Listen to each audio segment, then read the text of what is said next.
Hey, what's up, everybody? This is Joe Tossi from TechTables.com, and you're listening to the Public Sector Show by TechTables. This podcast features human-centric stories from public sector CIOs, CISOs, and technology leaders across federal, state, city, county, and higher education. You'll gain valuable insights into current issues and challenges faced by top leaders. Through interviews, speaking engagements, live podcast tour events, we offer you a behind-the-mic look at the opportunities top leaders are seeing today. And to make sure you never miss an episode, head over to Spotify and Apple Podcasts and hit that follow button and leave a quick rating. Just tap the number of stars that you think this show deserves. Welcome to the Public Sector Show by Tech Table. Super excited to have you all on. And let's just kick off with some quick intros. We'll start with Frank. My name is Frank Quintana. I'm the CIO with the city of Miami Beach, Florida. For those that don't know, you've probably heard of us. We're an international tourist destination.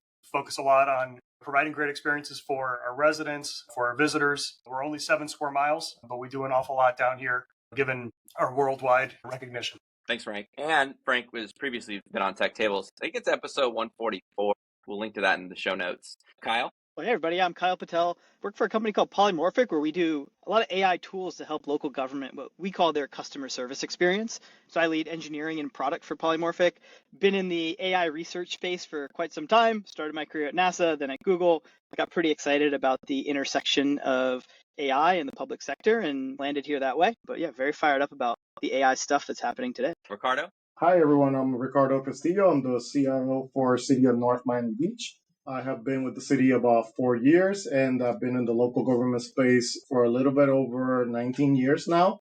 Definitely a very close-knit community. I am really excited to be here in the presence of South Florida. I call them the big dogs, Miami Beach, Coral Gables. When it comes to innovation, they are at the top of the chart, leading the way for the rest of us. So really excited to be here. Love it. Raimundo?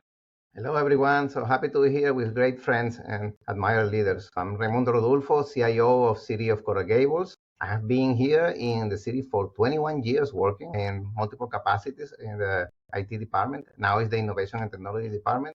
And I have been in this role since 2013. And my background is as an electrical engineer. I came from the industry. I worked in telecommunications with Motorola, Siemens, and other companies during the 90s. And happy to be here with a great team in the city. This is our Centennial in Coral Gables, our 100th anniversary this year. And there are a lot of celebrations. We are trying to launch a lot of new systems and capabilities to celebrate this milestone. And I'm sure we'll cover some of those today. And Raimundo has previously been on the podcast too, came on virtually and came on live in Orlando with Tamika, who just moved from Fort Lauderdale, our friend over there. So we're going to just jump right into it. I framed this podcast in 3 parts. And so the first part is AI implementation strategy, something I've been thinking a lot about, and I know you all are too. Frank, let's kick off with you. You would emphasize the importance of serving your residents, tourists, business travelers. I think you said 7 square miles, but I'm sure there's a bunch of traffic that goes through there. How are you thinking about using AI to personalize government services for all the different personas that you come across, and what use cases are you most excited about? Yeah, so for us, we've really doubled down on what we're doing from an AI perspective this calendar year. It's something we've talked about. Obviously, it's a very fast-moving technology for everyone, and I think just about everyone who does tech at any capacity knows that it's a moving target, and we're all just trying to figure it out as best we can with the resources and the initiatives that we have. For us here, we've really focused on trying to create pilot programs and systems and bots and some agents internally first, so that we could really enable the staff that we have here to do what we are all, I think, speaking on behalf of Ricardo, to do more with the same, or in some cases more with less. So that's really to us where how we use AI has made sense to take care of the things that are typically more routine. So we're not looking at using AI to replace the human-centric interaction. It's more to amplify what we can do, where we're looking to either empower departments through more self-service tools that they can use to onboard staff for training, for general knowledge lookup. A lot of the agents that we have built have been around that. We've done a number of them for public safety. We have 6 in production or pseudo-production right now, and there are more that we have planned. Some of them are very simple, just general sanitized data that we use for document lookup to allow people to get answers quicker.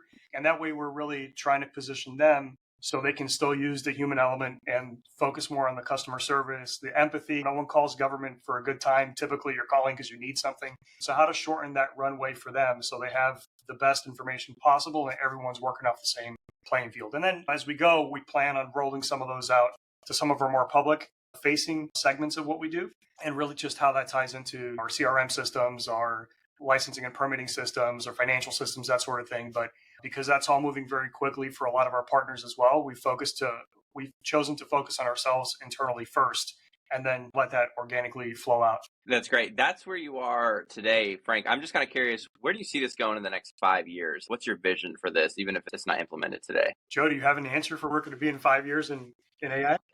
I'm listening to a lot of podcasts right now. Mark Benioff at Salesforce. It's just like how people are thinking about where this is going to go. I'm also thinking about the role of the CIO in the next decade is probably going to evolve even more. Yeah, that's kind of what's top of mind for me. I think for us, at least the way I see it for myself, is we run a customer service department first. And for us, it's more about enablement and giving people the tools that they need. You mentioned the Salesforce example, and I think their vision for the agentic kind of experience is really where a lot of what we do in government is probably going to end up, because tech has become so consumerized over the last 10, 15, 20 years since the iPhone, right? So everyone expects the same level of service, ease of use, all the things government traditionally is not. So how we get to that, I think, is how this is going to grow for government in general and give a lot more of that kind of concierge, personalized experience for citizens and residents. I think one challenge that I certainly don't have the answer to right now, and that I've heard a lot with many of my peers in and out of this area, is how you handle a lot of the digital divide conversation. While we all have, here at the beach, we have a pretty diverse set of residents and people that travel, and there's language barriers sometimes, and there's varying levels of comfort with technology, and it's not always tied to age. I've met some 20-some-year-olds, 30-some-year-olds that are just very averse to technology, just 60, 70-year-olds. So how we work around those things, I think, is just an industry-wide consideration, not just the government. I like what you said at the end of that, because right now I think the stat is 6 different generations are in the workforce right now. And so not everyone is going to leverage the latest technology, right? Both the internal shops that y'all have, right? And the citizens that consume the services. Raimundo, you also been back on the podcast. We were talking about this again. I got a fantastic smart city tour from you. And so I guess I'm just super curious to talk about where you're looking to layer AI on top of the world-class smart city initiatives you've already launched. One of the early use cases that we had was not too different than the use cases I had when I worked in the industry 30 years ago. It was about fault tolerance, to automate network capabilities so you have a high availability of networks, automated failovers between different network layers when you have an emergency or when you have an outage. So those were our earliest use cases, I would say 15 years ago. Then for cybersecurity, because you know that we are facing always the evolving risks from adversarial AI type of malicious actors. So we had to implement things like heuristics in our cybersecurity systems and advanced threat detection capabilities. They are mostly powered by what you call neural networks and deep learning. That's what they use, that kind of technology for advanced cybersecurity.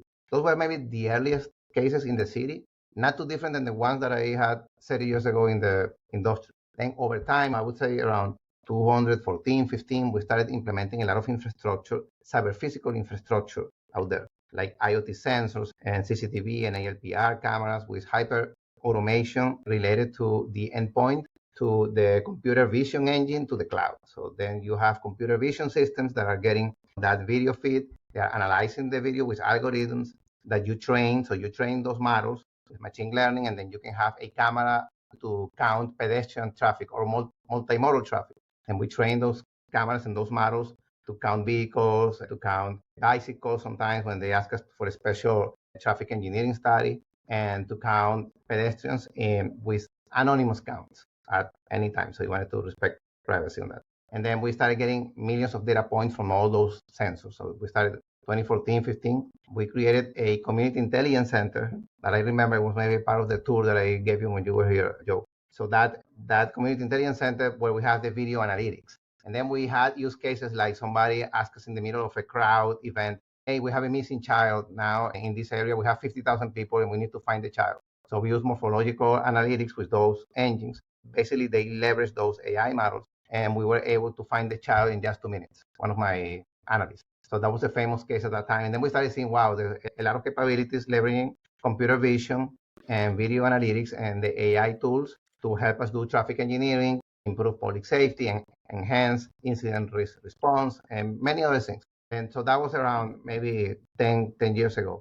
Then we started leveraging more and more of those capabilities. And then we had to build a tool to help us analyze because it was getting big data. So we had millions of data points from now we have more than 1,000 sensor entry points. We have traffic sensors, environmental sensors, behavioral type of sensors, and safety type of sensors too. And then we had to make sense of all that data because we need to create dashboards and make it actionable inside, first responders, traffic engineers, etc. Then we had to build what we call urban analytics engine. So that engine is the one that gets all those millions of data points, and they use AI basically to analyze, to correlate.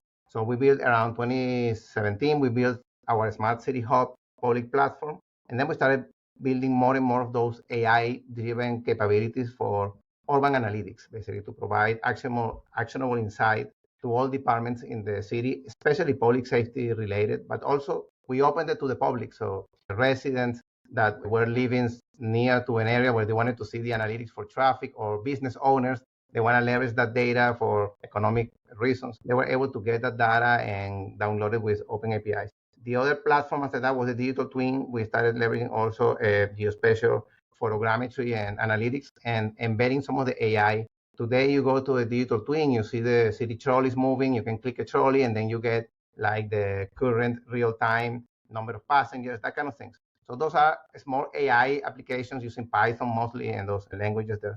Then we started leveraging chatbots in 2020. We did the first one in collaboration that was funded by NSF, collaboration with Dr. Savage. She was an MIT scientist. And then she helped us to build our first chatbot that we put in the Smart City Hub. That was mostly like an NLP built with Python. And then we started building our new version. So that was ADA 1.0. Then we built ADA 2.0 with more ontology. We started doing the APIs with ChatGPT, with GPT-4, with BART, with Google, now Gemini. So we started leveraging more and more. Now our latest ADA that we launched, 4.0, completely homegrown by our software engineers, is mostly built on the OpenAI framework and is done by our team using Python. So we have a lot of those research in our R&D lab, and projects like this is what we use to improve the user experience, what Frank was explaining. So our priority is to make it easy for people to interact with the city, with the chatbots, and automate capabilities with the AI. Now we train all the employees with Copilot, with Salesforce too. We use Agentforce a little bit. So we continue training. Now everybody knows a little bit about the AI. You ask any employee in the city, they are using one of those tools, either OpenAI or they are using the Gemini or they're using the Copilot. So you see them now adopting, and that's what we want to continue over the years. I love it. Raimundo, that was a fantastic recap. Y'all, you don't even need to go listen to the 2 episodes I had with Raimundo because he just caught you up right now. That was great. Kyle, so last week you had said that Polimorphic is on the precipice of enabling full application intake over the phone through AI agents. Walk us through what that looks like for someone calling in for a business license. I don't know. I run a small business. So if I happen to be, I can picture this, right? What does this look like across North Miami Beach, North Carolina, New Jersey? Tell us a little bit more. Yeah. First, we'd love to just take a moment to appreciate what Raimundo just said. I feel like so many people have gotten caught up in AI equals LLM, which is not necessarily true, right? There's all kinds of other machine learning AI stuff going on, like in the machine vision, neural net classification space. So I love to see that, right? Like, I think a lot of the customer service stuff that like we work on ends up lending itself to the LLM space, but it is really cool to see like the breadth of things that really we could be tackling right now. In terms of that, business licensing and how folks go about that across the country, right? Like if we take a step back and just think about what does that usually look like right now? Right now, that means usually a lot of paper forms, a lot of submitting and firing into what feels like a black hole, right? You submit this form, you're not really sure when somebody's going to get a chance to review it. It's very likely you made a mistake somewhere on that form because they're like 10, 15 pages long. And like that feedback loop is really slow, right? And malformed or poorly submitted applications actually cost staff a lot of time too, right? And so that's kind of like where we sit today. And so from Polimorphic, what we actually can do today is what we call like AI pre-reviews on all kinds of applications, right? So we have a part of our platform where we digitize forms, and then we build custom AI agents to review those forms, right? So let's say you want your business licensing, and that agent understands everything about even zoning and GIS maps. So like even being able to look up where that business is and what regulations apply to it. And so when you fire in that application on Polymorphic, 30 seconds later, you're getting an AI pre-screen of your application, right? And that can catch 90% of errors because a lot of them are just like really basic mistakes and give you that really quick feedback iteration loop on your application itself. And so by the time it actually sees a staffer, it's really well formed and likely to go through approval or revision or whatever that is a lot faster, and not burdening staff with these really poorly formed applications early in the process is super helpful to preserving staff time and enabling them to do all kinds of other useful things, right? And so where we go from there, I think, is then taking that entire experience and putting it on the phone, right? And so we've built that core AI agent engine that can do that application review over our digital form processes and really pushing that behind the phone line. Because I think to Frank's point, you have all of this digital divide, you have all these different dimensions of diversity across America, right? Whether it's age, language you speak, willingness to engage with technology. I do think the phone at the end of the day is like the ultimate unifier, right? Like everybody is going to call in over the phone, and being able to put these same agents that can help you explain that process, do the application intake, walk you through what those different conditions are and what you should be considering, super helpful. And then extending it even further where we can do that. Right now, we can do that in 25 languages. I think in a few months, we'll be able to do that in 70 languages, right? And so when you have folks calling in and maybe speak Portuguese, you probably don't have someone on staff who speaks Portuguese. The AI agent can even sometimes give them a better experience than had they walked in, which is actually a crazy thing to think about. But it really is going to transform the way people engage with these, because I think from the resident side, it's going to be a lot more, or feel a lot more efficient and transparent, right? Because you're getting all that feedback. You're able to basically get your application or whatever you're trying to do to a state where when a person actually looks at it, most of the kinks have already been ironed out. And so it really helps on both sides of the equation. Yeah, it's a great, and I just had this podcast yesterday with Bob Leake, who's the CIO for Clark County. And by the way, there are, I think, 12 Clark counties. So just to clarify, in Nevada, because he actually said it was pretty funny. Bob goes, someone had cold emailed him, a vendor had emailed him, and he was like, hey, I can help Clark County in Ohio. Just let me know. And he was cracking up. But what made me think about what you said, Kyle, with Bob is that there are 30 different languages that are spoken in Las Vegas. And so top three, you've got English, Spanish, and Tagalog. And I've been to Miami several times. I actually might be coming back more. My aunt just moved from New York to Miami in the Brickell neighborhood. But what I thought was interesting about it is, like, when I was in Miami, if you ever take an Uber, no one speaks English. And you're like, oh, okay. So then think about Uber drivers, and to some degree, they might be filing business licenses, right? If they're running their own shop and all that. And if they don't speak English, your call center or whatever is going to be useless if all you do is support one language, right? So I think so going back to Bob, this is probably, I think, the number one use case for Clark County right now that they just absolutely love, right? And I think it's a great one. Even here in Southern California, in Santa Barbara, probably it's 50% English, 50% Spanish. It's probably just split. And I'm sure most of Southern California is like that too. So I think there's probably a really good, solid use case there. That's awesome. So Ricardo, I want to jump to you. You've been implementing a lot of tools. I've just seen this on LinkedIn. You're looking, you're moving, you're shaking, right? From Polimorphic, Read AI, I think was maybe just the latest one, Central AI, maybe a few months ago. Walk us through the process in North Miami Beach where you start with the outcomes. You're looking at user stories, personas, rather than just signing up for a bunch of shiny tech. Obviously, I think the whole thing is that you need to have a challenge that you're trying to address, or a need, because you could basically throw AI at everything. I'm sure there's an AI tool out there for everything. So for us, it was about trying to address one main thing. I think Frank even talked about it. He's not anymore about just back-end infrastructure and keeping the lights running, but we're also taking a bigger role when it comes to customer service, being able to provide a service to our residents, accessibility.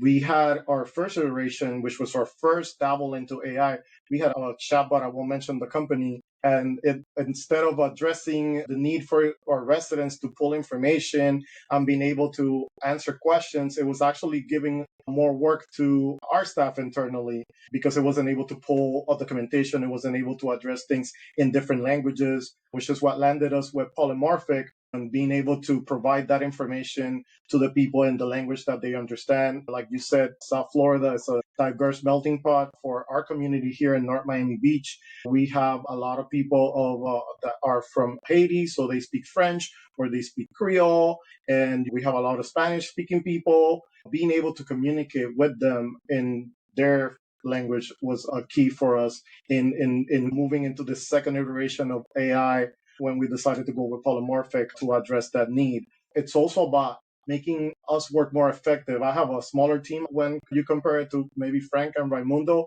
We are always being tasked to do more with less. And so we have to be strategic in the tools that we implement to ensure that we get the most bang for our buck in addressing both the need to provide things to the residents, but also help free us from repetitive tasks that AI can handle. That's why we also did Read AI, which for our directors, it allowed, we walk into the meetings and if it's a Teams meeting, I don't even have a notepad because I know I'm going to get a summary at the end of the meeting with action items and everything from that meeting. I feel it allows, when you implement the right AI tools, it frees you, it gives you more time to focus on the most important things rather than those menial tasks. Obviously, it can be difficult. I think everyone has mentioned that a lot of people are scared of new technology. So am I.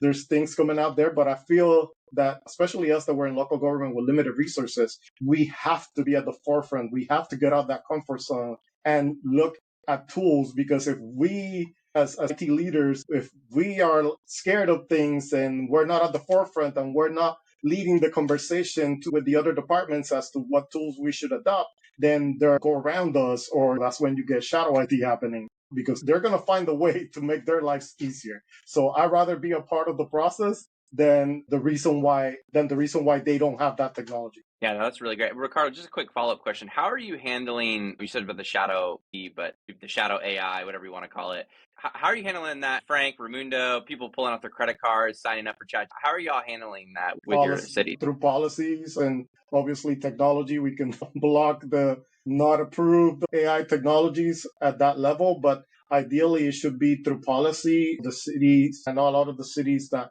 are adopting these tools. As a matter of fact, last week when I spoke with Frank, I told him I want to borrow his policy because he has a lot more tools out there that I want to take a look at. But I think it starts with the policy, making sure that everyone understands there's risk with everything, and you just have to outline it and then make sure you hold people accountable to those policies that are there for a reason. That's great. So Frank, so it seems Ricardo just said you got a whole stack. Could you just talk about the governance piece a little bit of just how you're thinking about that? Yeah, by no means. And when Ricardo and I spoke last week, I'm like, look, I don't have all the answers. It's just, this seemed to be what worked for us here at the time, policy and governance thing that we have.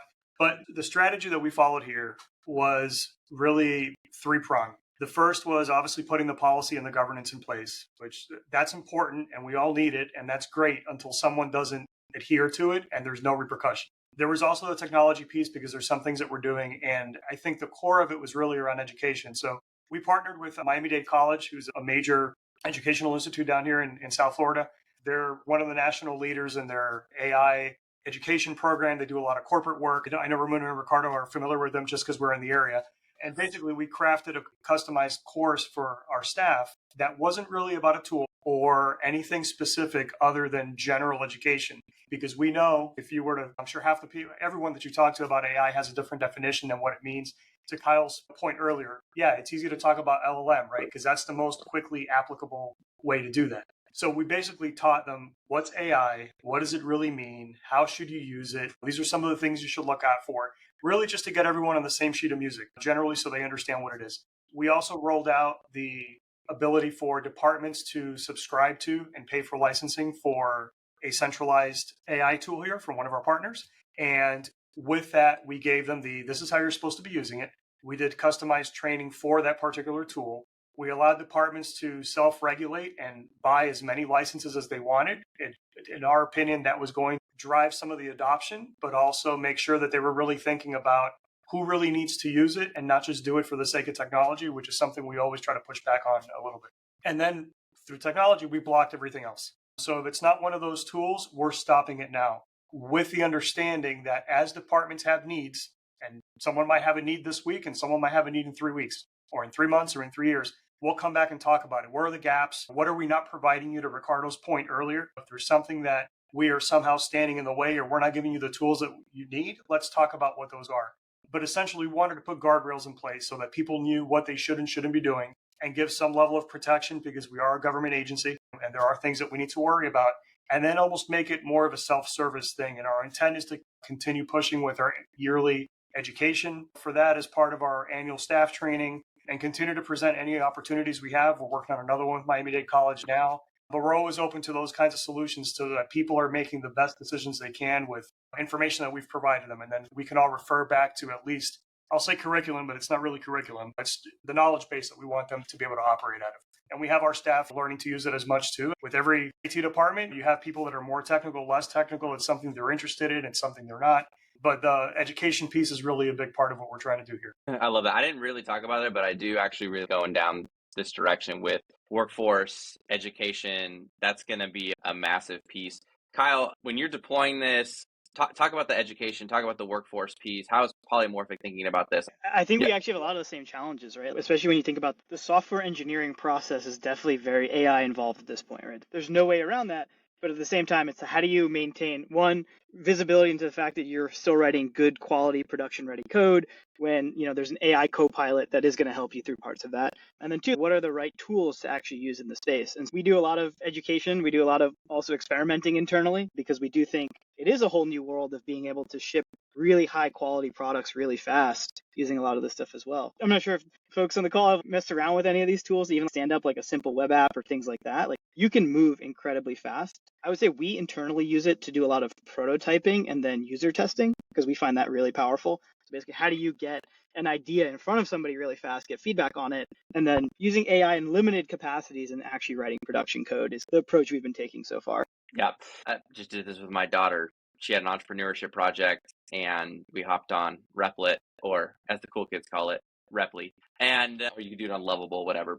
And you just website. We even built an app, just a couple hours. And I'm sitting down with a 16-year-old, right? And it's just not obviously you can't scale that right now, just because there's some great stuff online and about it going a little crazy, doing its own thing. But great prototyping, great to get just a visual in front of some users. Raimundo, love to hear. How are you thinking about the workforce education, especially like around AI in Coral Gables? Yeah, so we about during the pandemic, I remember, we signed an MOU with an organization that was working with Miami-Dade College. We are very much a leader in our region in advancing AI programs. Actually, they had the first associate degree in AI in the country, and I think one of the first bachelor's degrees. So over the years, we had an internship program in the city. Over more than 10 years, we have had more than 160 interns to be more precise. So from college, universities, and for high schools too. We get a lot of high school interns. So today, you won't find one of our interns that they are not working on something that is AI related. So they come already from those associate degrees in Miami-Dade College or from the FIU degrees, or you want the Institute of Data Science and Computing, they have the masters in data science. All of them come with a foundation that they know how to build AI models, machine learning models. They understand deep learning. They understand neural networks. They know how to program in Python. They know how to program in other languages. They know how to build APIs. Basically, they come shower ready. So to start working on projects, and we throw them to the lions right away as soon as they start working in our lab. So in our internship program, at the beginning, had them go to any division in my team here, and they work on different projects. Now we created that Smart City Lab in one of our facilities, and now we have a staff dedicated from one of my divisions that they are managing the lab, and they are managing formally all the projects from the intern. So a lot of the projects that we have every summer, or we have summer, fall, and the winter projects, and so they come and they work on any of those different projects that are AI related. So talking about the policies, so we have always had a strong relationship with NIST. So we followed from years ago the NIST cybersecurity frameworks, now the CSF 2.0, the NIST risk management framework, and now we're also following the NIST AI risk management framework, which also is a very thorough and well thought, scientific, great type of best practice framework that we apply to our policies. So we have our own standards and policies, but we align them with the NIST policies for cybersecurity, risk management, and now for AI.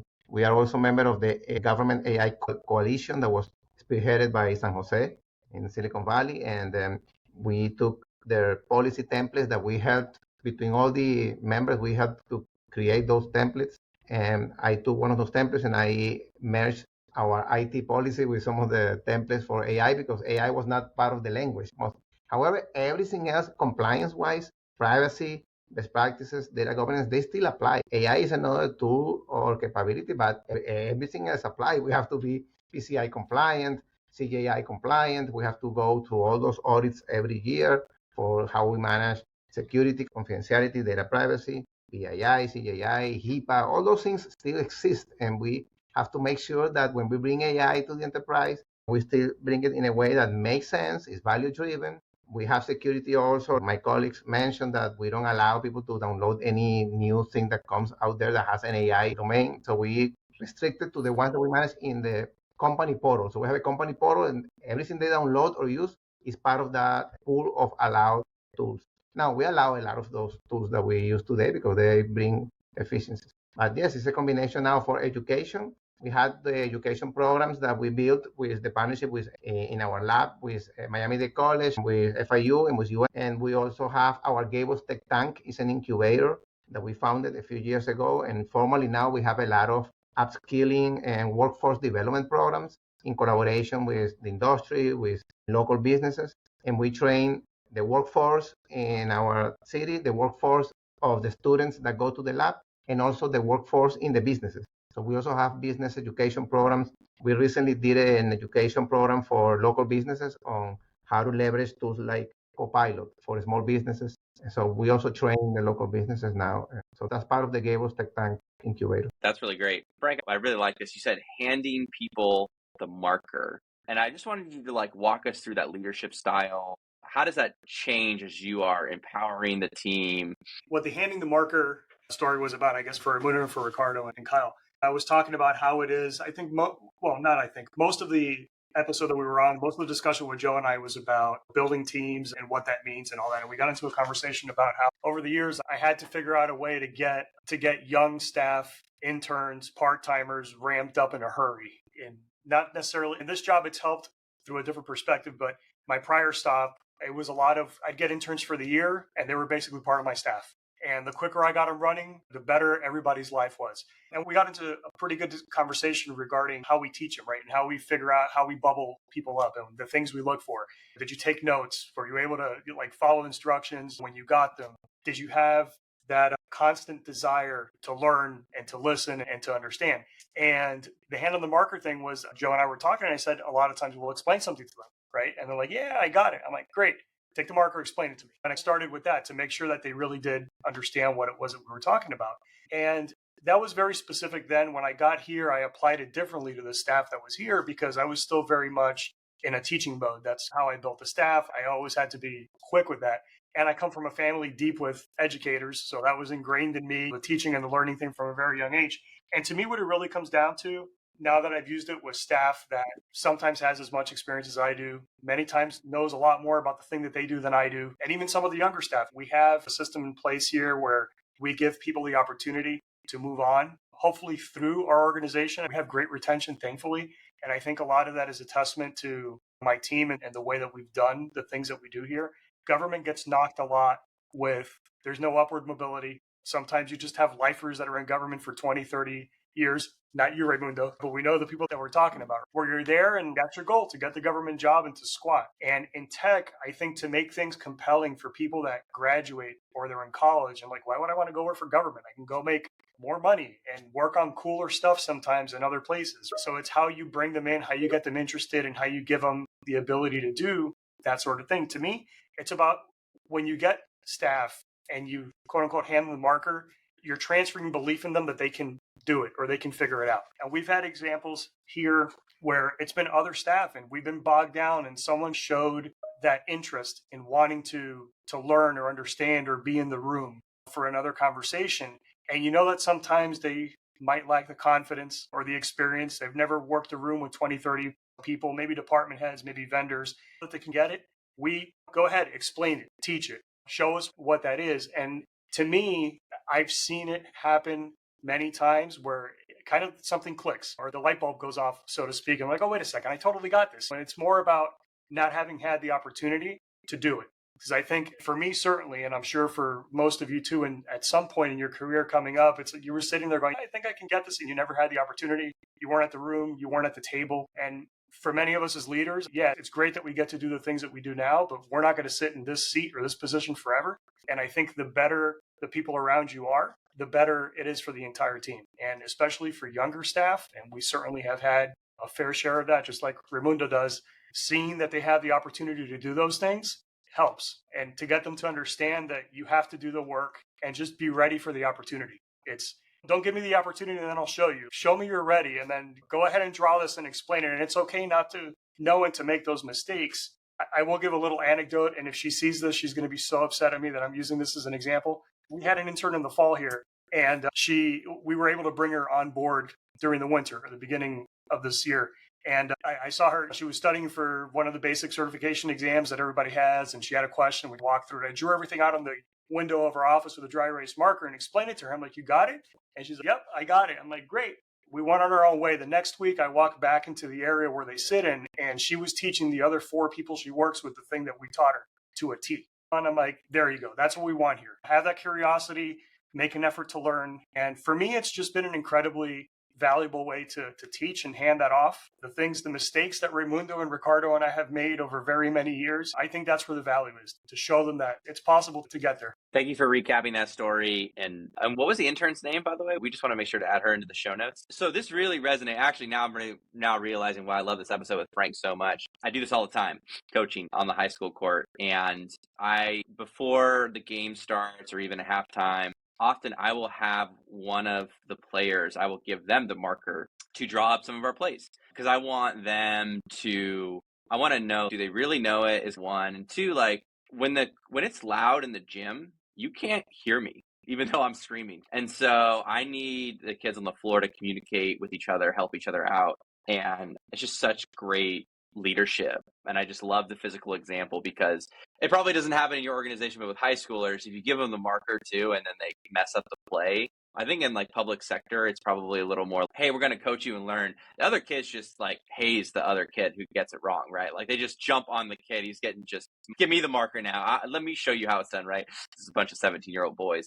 But I just love that story so much, Frank, because it just encapsulates what we should be doing as leaders as we want to not just, we really want to multiply leaders, right? And we can't get that out of our organization, especially with all of the interns, right? They're not going to come on day one and know everything. I can put myself in the shoes when I was just out of college and I didn't know what a database was or a web server. And those terms were so foreign to me. I knew accounting, but I didn't know what all that meant, right? And so being able to put yourself in that perspective. And I love that you got to see that she was then teaching, because that's the special part, right? Like you see her or him teaching the team, which is awesome. If you want that person in the show notes, just send me a text and I can add them in before I hit publish. Ricardo, we talked about like when we met one-on-one, you were talking about breaking down silos, fostering that shared vision across the departments. Yeah, I'd love to hear what's your story of hand the marker where you're collaborating or helping your team grow.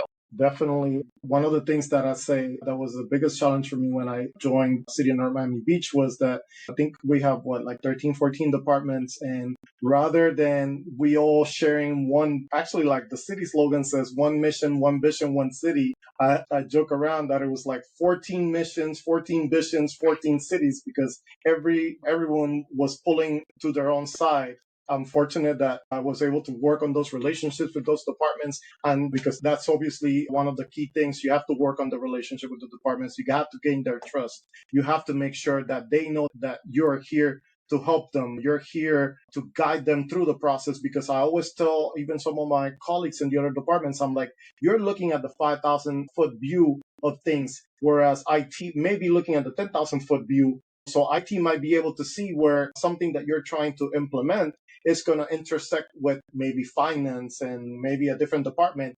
And these departments, they're not looking at that. They just know, hey, this is what I want and I want it now. You got to be able to establish that trust, that relationship with them so that, hey, listen, why don't we all work together towards that common goal? And then that way, if we're all aligned, things will flow better instead of infighting. One of the things that had happened here, for example, our permitting system, it took us like 6 years to go live with it because a lot of infighting between the departments, and this department wants it this way, this department wants it that way. And it took one of the prior managements to put us all in the room and hash it out. Okay, why? This is the perspective of this department. This is the perspective of this other department. Let's take a look. And lo and behold, when we were all in the room together, we realized we're all somewhat going in the same direction. It just needed, okay, move a little bit more to the center And I think that the whole point of it is, I guess, communication is key in ensuring that you can, I guess, be able to get your message across of what you're trying to do. With regards to leadership, I also like what Frank said of the intern. I think I'm not a father, but that would be like a dad moment where you will probably feel proud that it's like, hey, you teach your kids something and then they're teaching somebody else. Here in the city, we also have a lot of our interns who are now full-time staffers that started that way. And I always tell them, I'm like, there is no such thing as a dumb question. Just ask. Because I think back when I was 15, 16, when I started my first job, I asked so many questions that I was like, maybe I'm getting annoying. And I told them, I'm like, you just let me know. If I'm annoying you, you're like a sponge. You just want to absorb everything and know everything. And you feel like you can take on the world and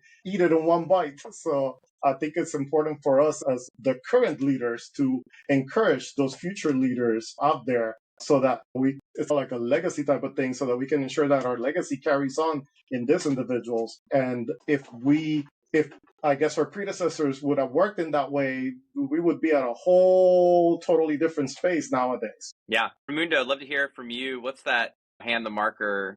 I was literally trying to find a marker, but they're in my car right now. Guess I don't have them. They're with my clipboard. But what's your hand the marker in the city of Coral Gables? Yeah, I would say our most important capital is the human capital. So that's the reason we have been able to accomplish so many things. And when I get that question, hey, how are you guys able to do all these things? That these are things that you hear more from larger cities that have a lot of resources. So what is your budget? And this is my budget, the same budget that we had 10 years ago, maybe less, because if you have present value and count inflation and all of that, and our growth hasn't been enough to compensate that. So we have to do more with less, like all my colleagues here. Every time we have to stretch those dollars like a rubber band. And our human capital is what makes it possible, and our leadership in my team. I am very lucky that we have built that great team, that they were very hard. So whoever thinks that, hey, I'm going to go to government and maybe I'm going to be part of another type of organization. In my case, most of my team members come from the private sector, and myself too. So I bring a lot of that entrepreneurial mindset and competitive mindset from the private sector, from the industry. So we do things with a lot of efficiencies for many years. Everybody talks today about government efficiency. So we have had to do a lot of entrepreneurial and exponential things in my team that are driven by a lot of efficiencies that you will see in the private sector, but also building the capabilities in the team. So we have multiple hats in our team. We are a general contractor that we are able to implement fiber infrastructure, and we have the certified fiber installers that they can do the certification. We have the licensed engineers that they can certify that the design is done properly. So we have all those capabilities like a general contractor, like a GC. We are also a research lab. So we do R&D and we work with researchers and scientists in university, and we publish papers. And actually I published a paper about AI that I'm going to forward to you guys so you can see I'm talking about some of the use cases that we have been discussing today. And also we are a consulting firm that we are a strategic partner to all departments, like my colleagues have been relating today. So we work with everybody. So we are a strategic partner across the organization with all functions, from public safety to infrastructure to city management. So we have to have all those different hats. And leadership in my team is what makes it possible, and also the human capital. And we bring them sometimes fresh out of college, and they build that career in my team. So I have my core team here. Most of them, they started 15 or 16 years ago, and they have been part of our team over the years. They have been growing. They are now managers or assistant directors or senior managers. And also we have had that upward mobility happening with many of my team members. But that has been through hard work, so they have to prove themselves that they have it. So they continuous learning, they have to get the certifications. We help them with tuition reimbursement, so they get their master's degree in FIU or UN, or they do their career in different colleges. So we help them with tuition reimbursement. We help them with the certification paths. And today I feel that anytime that I leave, my team here is going to do it actually better. So that's what I want, that when I leave, not only that they sustain, they have to do it better. So they have to prove, hey, when Raimundo left, we had better ideas. Actually, we're doing it better. So that's what I want to see, that we build this team, that they will continue growing and learning and doing great things. I love that. You want them to be better than you. That's so funny. I tell it to the kids all the time, and they're like, they are better than me today, but yeah, I want them to manage the whole thing even better. Yeah. I feel the same way. I tell the kids that, and they're like, no, you're a man. And I'm like, no, I'm almost 37. I'm 20 years older than you guys. I'm exhausted running up and down this court. My time is over. No, thank you, Raimundo. Kyle, I'd love to hear from you on Internally, just on the engineering side, how do you keep the focus on the mission outcomes versus, hey, we're just building software? Like, how do you keep that with the team aligned on, hey, here's the mission that we're actually driving towards? Totally. Yeah. Yeah. I think it's a lot of like stuff that Frank and Raimundo and Ricardo are talking about. Because one, I think there's like the general stuff that applies to most teams, right? And that really comes down to how do you empower folks to feel like they have the ability to make an impact. And I think to me, that falls into two really key buckets. One is how do you create just like a psychologically safe space to work where it's encouraged to ask questions. It's okay if you make a mistake. Like we're all here to pick each other up and make it all work. And then two is from almost more the engineering developer perspective side of things is how do you make it really easy to build and ship product? And that means a lot of reliable infrastructure, good testing, good QA, like all these kind of like infrastructural process pieces. And so that kind of sets you up with a good foundation to be able to do any kind of engineering work off of. But then for us, ultimately, it really comes down to how do you put engineers as close to your end users as possible, right? And I think that applies to all kinds of engineering. But in our case, and I know we talked about this last time, Joe, but like literally going on a road trip and visiting every county that we could possibly stop at in North Carolina, right? Like we did that and we talked to everybody from the county manager down to just shadowing the person who picks up the front desk phone for 3 hours, right? And it's like, what do they do all day? What's hard about their job? How do they feel when that same resident calls in for the 5th time with the same problem that they know does not get served by this department? There's a frustration there and you have to be there on the ground and feel all of that stuff, right? And so as a team, we highly encourage our engineers to actually go out into the field, go shadow customers live where they are, go to conferences. One of our senior engineers, she was at NACO like 2 weeks ago, meeting a bunch of customers, right? But it's really just like boots on the ground, live that day with the person whose job you're trying to help.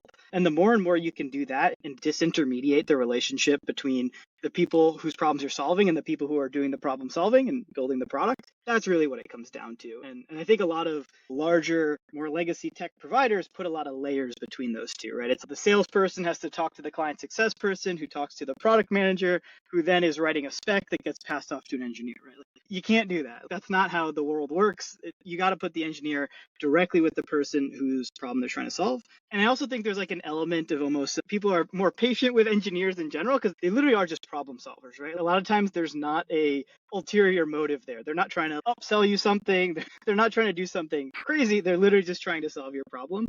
And so a lot of times people feel more comfortable sharing their problems with somebody who they don't see as, hey, oh, you have this problem. Let me try to sell you something else, right? Like it's, oh no, like how can we just work through this and figure out what you need? And so I think you can really establish a lot of trust on the customer side from our perspective as well by putting engineers directly in front of them. It's almost like a way of saying, we got nothing to hide. We don't need you to feel like you're getting a curated experience from Polymorphic and only our super high who kind of salespeople can go talk to you, right? We're like, hey, our engineers can talk to you directly because they are going to be the ones who are in the position to best help you. I think that's really what it comes down to. Yeah, no, I really like that a lot. And we talked about this book on the last podcast, the mom test, but basically all your customers, even internally to y'all, lie to you, right? So like, how do you figure out what is really, when you're trying to solve a problem, what is it you're really trying to solve, not just what someone tells you? And yeah, I love the boots on the ground. I didn't have it in this document, but it's been running around, whether it's vibe coding or vibe marketing or whatever. And I joked around with Kyle last time about he's vibe driving, you going around. And it's just so important that the boots on the ground. I get this question I get all the time. Hey, how do you know so much about what's going on in public sector on the technology side? And I'm like, because I interview everybody. That's how I talk to everybody. That's the conversation, like on a weekly basis. It's the same thing, right? Yeah, and I think one other thing to add there, like I do think like this world of helping or AI tools helping you build product has enabled us to do more of that, right? Because it's like the burden of doing the engineering work on the engineer, I think, is actually decreasing over time. And so it enables them to have more time to think about product strategy, design, spending time with customers. And so you almost like see some of these roles collapsing into one, right? Like historically, you might have had a designer, a product manager, and an engineering team where a really talented person or a person who's been brought along the right way can do all three of those in one. And they have the ability to go not just full stack engineering development, but like full life cycle product development as well. And so I think it's really just enables you to cut down a lot of these barriers. Yeah, we're going to close this out. I know we're a little bit over time, but I really appreciate everyone. Conversation has been fantastic. Frank, just kick off with you real quick. There's probably a CIO that's listening around the country who's stuck in the keep the lights on mode. And most IT departments are seen as cost centers. Based on everything we've talked about, if you were going to have just one conversation tomorrow with your city manager or mayor, how do you get them to start thinking about going from the tactical to the strategic? What I've learned is I've been in that situation a lot in the past. And while I think that's always going to be core to what IT does from a support standpoint, for as much as we may be seen as things, not we, just my department specifically, but what we do may be seen as you're more innovative and you do all these things. I think at a core, we're still all very much keep the lights on, do good customer service in what we do. I think that the turning point for that, in my experience, has been when you're able to show a difference that you made by fixing a real problem. And it's just about perspective. It's not that what you did wasn't keeping the lights on. It's what that extra bit was. And talk about going back to what we were talking about a minute ago of defining the problem, right? We lead the majority, if not all of our conversations with our departments with what problem are you trying to solve? And yeah, sometimes they can't articulate it, and that's fine because that's what we do, right? But from their standpoint, being able to say, hey, this one department had this one problem. Yes, it was technical, but these are the things that we did to help fix that, where it's not just call IT, go into the server room, click a switch, and the problem goes away. So you talk about how strategically you did it. And I think as time goes on, the more IT moves away from the Wizard of Oz behind the curtain, right? And you have to interact with people and do all the things that engineers are typically like averse to doing, right? It's to be more people. I think that's how you start to bridge that gap and have your organization see you more as an enabler or as a strategic partner or as someone they can go to with a problem, and not be where good ideas go to die, which I think is what a lot of organizations may still think about, IT, because it's where the policy is, it's where the no is. So if you can lead with the what problem are you trying to solve and how you try to get to a yes within the policies and procedures and security and all the other stuff that we have to juggle, I think they start seeing it as, well, we really can go there, and it's a safe space, like Kyle mentioned, right? Where you can go and bring ideas and have those discussions. To me, I think that's how you make the turning point. Sometimes it's tied to people and personalities, and that's a harder thing to get to. But to me, that's worked for me in the past. Love that. Ricardo? Obviously, I agree with everything that Frank said. I think I've been in that spot where we were just keeping the lights on, the former municipality, and it's tough. You have to show value, and that's difficult when you don't really have a budget that supports a lot of the innovation. When a budget is barely enough to just keep the lights running, the lights on, I'd say the best advice that I have for those people that feel in that situation out there is to, I guess, work with their peers, work with the other department heads. I have found out that it's a lot easier if I have their support and they're pushing for something versus just me pushing for it. You have to work those relationships out and get people on board with you. That way, it's not Ricardo asking for more money for IT, is the building department asking for more money for innovation, the community development department asking for more money for innovation. That way, they don't think, oh, he just wants to have more gadgets. No, we really need to be at the forefront. We need to be looking at things, doing research. I wish I had pilot new things out there. Sometimes we learn, I say by fire, we learn because we have something, we have a situation that's crawling up on us that we have to solve. So a lot of us don't really have the opportunity to plan and go through a lengthy process to get things going. A lot of times we have to find solutions quick and fast because our politicians or our executive team is asking for it. Thank you. Mundo? I have it in that poster behind me there. Hey, I think I've seen that poster, by the way. I've been in your office. I am cheating now because I'm seeing the poster. So basically, we have the strategic plan for innovation and technology, and we try to put a lot of things that make sense. Common sense applied also to needs and priorities from the community. So we start from that in the framework with clarity of vision. So how are you going to accomplish the things that really are going to continue making Coral Gables the city that we want it to continue being to the future for the last 100 years? Quality of life is what we're talking about. But then we talk about how can we leverage the state of the art, the technology, the innovations, and the human capital and the expertise that we have in our team and our community to achieve those goals. We have things like in this strategic management framework, we have multiple areas and frameworks. As part of that clarity of vision, okay, what are the focus areas? Because you have a lot of priorities. Everybody has a different priority. Everybody has a different need. And you can spend years trying to plan what to do. But really, we have to focus and say, okay, this is what we're going to improve first. This is what we're going to do, and this is our action plan to get this done and achieve outcomes. So results-oriented type of mentality. So that's what we have on a very practical, pragmatic approach. So we have those focus areas, and we have planning. Planning is good, but we have to execute fast. So we try to avoid what you call analysis paralysis, that you are taking too long to plan. When you finish planning, you produce a plan that's not delivering value yet. That's considered waste. In Lean Six Sigma and quality engineering, if you're not delivering value to the customer, that is waste. So you spend too much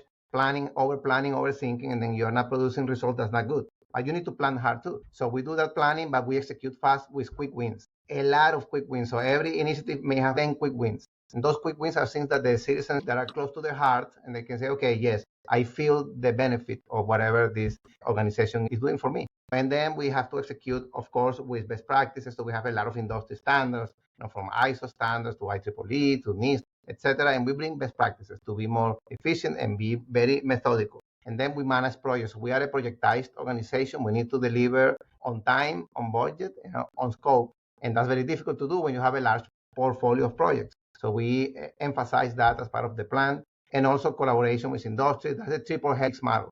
We collaborate with industry, with academia, and with other government and research organizations. So we try that holistic approach. The rest is talking shop about how we get things done. But at the end, if you put it on a poster or you put it on a mantra, it's about basically my colleagues were saying. So keeping the lights on, that's business continuity first, keeping the customers happy, so customer satisfaction, but keeping the wheels moving. So we are also innovating and changing and doing Kaizen, continuous improvement, and keeping the team sharp is very important. So keeping that team morale, but also the ability of the team to execute. So the qualifications of the team and the experience of the team. And lastly is get things done, because if you don't get things done, so we can talk a lot about what we're planning to do, but that's not going to cut it. So getting results quickly, outcomes that really the citizen can touch. The last part in my strategy is strategic realignment, is that things are not set in stone, things change. We can go through crises, we can go through disasters, hurricanes, health crisis, pandemic, whatever. So we need to be able to be agile and being able to be flexible and compose and maybe rethink things and adjust. So that's, I call it strategic realignment, because if you make strategies and plans too rigid, then you also have the risk of not being able to adapt when things change. Yeah, no, that's well said. Kyle, as we close out with you, obviously you're not a CIO, but I'd love to hear for the CIOs listening, there's just 10 million tools out there right now. Outside of Polimorphic, what advice would you give to a CIO? They're exploring AI, they've got a bunch of tools. Where should they start? What does it look like? There is an overwhelming suite of tools available. There's no doubt about it. And it feels like every day, if you keep track of what's going on, there's 5 more. And yeah, I think how we evaluate tools internally, I think generally applies. One is, what problem are you trying to solve? I think we've talked a lot about this, which is going back to the first principles here, is understanding what problem you're trying to solve will clear out a lot of the noise from the space. And then 2, when you're dealing with important systems and important data, as we often are in the government space, like I do think there's an importance to maturity of product, where a lot of tools, when they ship, there's not maturity in the product. It's not clear how much experience the founders of those tools or the creators of those tools have thought through the ramifications of putting these tools in people's hands. And I think this is like one of the ways where that kind of Silicon Valley ethos of thinking has let down government in general. A lot of times the Silicon Valley mindset is that move fast and break things, everything's iterative. No, government actually just has to work. Like you don't really have the space to fail in the same way that you might have the space to fail and then iterate. And so it really is making sure that there is some provenness to what you're doing, especially if you're using it in any production capacity. A lot of times we are just doing experimental stuff, prototyping stuff. That's where you give a little more leash. But at the same time, sometimes from a policy perspective, it's hard to make those policies with the scalpel. And so it's easier to just say, hey, look, if these tools aren't proven out or are not reliable, or we don't know how they manage data, we really just have to disallow access to them. And internally, that's what we do a lot of as well, right? Like we want to rely on tools and products and services that we know are going to give our customers a super high quality experience, because we know the things that they're working on are just too critical for that not to be true. And so it is an interesting problem when you think about, from our perspective, is like, how do we deliver an amazing experience for government when we are also trying to embody that ability to move fast and ship a lot of product and do a lot of experimenting at the same time? And so it is a tricky problem. I don't think there's like a clear answer, but I think the short of it is prototype a lot first, prototype aggressively. When things are ready, that's when you promote things to that production level readiness. Awesome. And with that, thank you for y'all coming on the Public Sector Show by Tech Tables. Hey, what's up, everybody? This is Joe Tossi from TechTables.com, and you're listening to the Public Sector Show by Tech Tables. This podcast features human-centric stories from public sector CIOs, CISOs, and technology leaders across federal, state, city, county, and higher education. You'll gain valuable insights into current issues and challenges faced by top leaders. Through interviews, speaking engagements, live podcast tour events, we offer you a behind-the-mic look at the opportunities top leaders are seeing today. And to make sure you never miss an episode, head over to Spotify and Apple Podcasts and hit that follow button and leave a quick rating. Just tap the number of stars that you think this show deserves.